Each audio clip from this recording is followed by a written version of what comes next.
Good morning, content ones. It's good to have God's vision set before you, where you are always stretching your faith and growing by believing God for impossible things. But here's the key. While you're waiting for things to change and for God's promises to come to pass, you should not be discontented with where you are. Learn to enjoy the season that you're in. Being unhappy, frustrated, and wondering if things are ever going to change is not going to make it happen any sooner. See, when we're discontented, we are dishonoring God. We're so focused on what we want, we're taking for granted what we have. The right attitude is, Father, I'm believing for a new house, but in the meantime, I'm happy with the house I have. Or I'm believing to get married, but in the meantime, I'm content being single. The Apostle Paul said in Philippians 4:11 through 12, I have learned to be content, whether I'm abased or abounding, whether I have plenty or whether I'm in need. Notice he had to learn to be content. It doesn't just happen automatically. It's a choice we have to make. And being content does not mean that we don't want to change and give up on the bigger vision for our lives and ministry, or that we just settle where we are. No, it means we're not fighting everything. We're not frustrated. We're trusting God's word and his promises. We need to know that God is working behind the scenes, and at the right time, he'll get us to where we need to be. I have found that some situations will not change until we change. As long as we're frustrated, stressed out, and constantly asking, why is it taking so long? Why this and why that? We're not going to grow and come out of that trial strong and having learned patience. Even though all your desires have not yet come to pass, choose to rejoice in the season that you're in. That's passing the test. That is what allows God to go to work.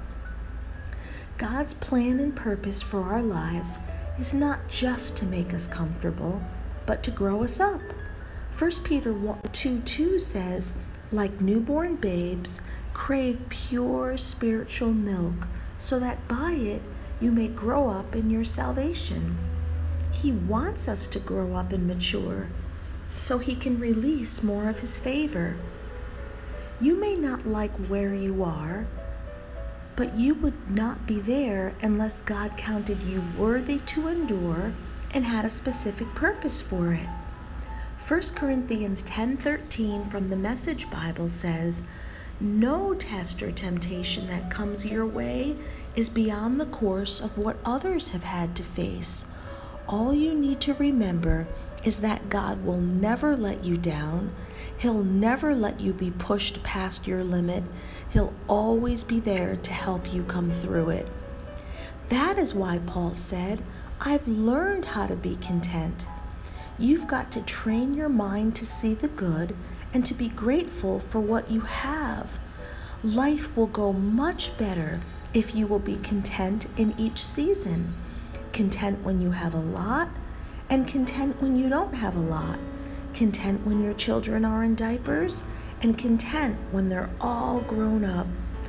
I want to encourage you that you have the grace you need for each season you are in. So, I exhort you to put your foot down and say, that's it. Everything may not be perfect in my life. All my desires may not have come to pass yet, but I am not living frustrated and stressed out. I'm going to bloom right where I'm planted. In other words, I'm content whether I'm driving a 20-year-old van or a brand new Mercedes-Benz. I'm content whether I'm living in a small apartment or a beautiful dream house. I'm content whether my ministry is blooming or whether it only has a few people. You cannot let your contentment be based on what you have or don't have. Remember, Jesus says in Luke 12:15, Watch out. Be on your guard against all kinds of greed. Life does not consist in an abundance of possessions.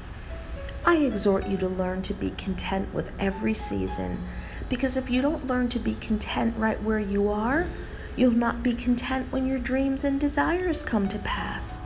If you'll make this choice that you're going to live content through every season, blooming right where you're planted, not always wishing for something else, then you're going to enjoy your life more, become stronger and stronger, and live a life contented and joy-filled.